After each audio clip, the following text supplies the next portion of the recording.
Gatundu South Member of Parliament Moses Kuria had a date with two investigators from the International Criminal Court over his admission that he helped procure more than 12 witnesses that appeared before the Waki Commission that probed the 2007 post-elections skirmishes and the Kriegler Commission that investigated the 2007 general election, whose presidential poll outcome was contested by ODM.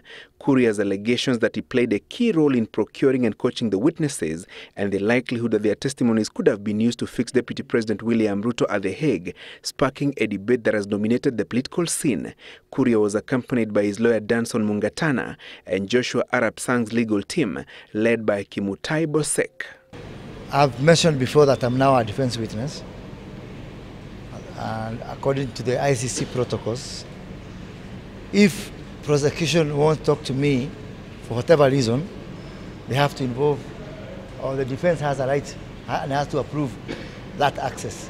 During the 3-hour grilling, the two investigators from Prosecutor Fatou Bensouda's office sought details on the identities of the witnesses he claimed to have procured and coached to testify before the Waki and Kriegler commissions, and whether any of their testimonies could have been included in the evidence used by former ICC Prosecutor Luis Moreno Ocampo to confirm charges against Ruto and Sang. Some of the witnesses are said to have recanted their testimonies. The next milestone is on the 25th, when I'll meet counsel for Mr. William Ruto, and beyond that, please respect my status as a witness and respect that I've said as much as I could about the subject. Bensouda has raised issues on alleged interference with evidence or attempts to intimidate witnesses to recant their testimonies, an issue the two investigators raised during today's session. That we were able to cover all the questions that were raised to us, and for purposes of maintaining the integrity of the system, we have agreed that we shall maintain the confidentiality of the discussions that were held there.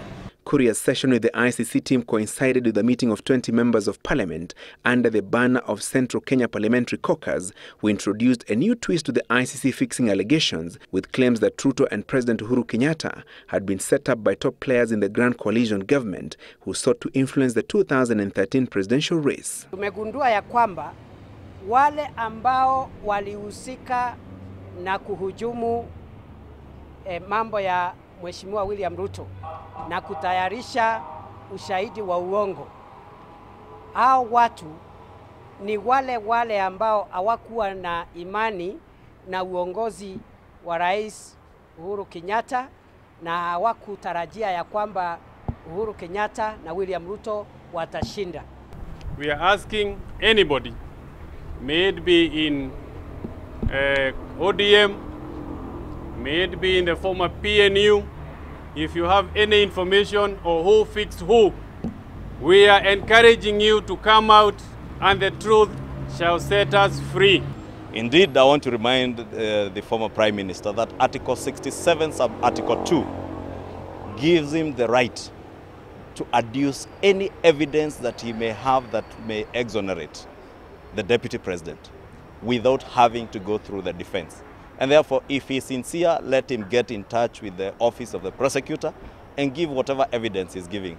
In the meantime, a petition seeking to suspend the Ruto-Sang case and audit the process used by Ocampo to identify and procure ICC witnesses has been supported by at least 180 members of parliament and now awaits transmission to the United Nations Security Council ahead of next month's Assembly of State Parties. The petition is part of the legal, political and diplomatic pressure meant to save Ruto and Sang from the ICC. Francis Gashuri, Citizen Business Center.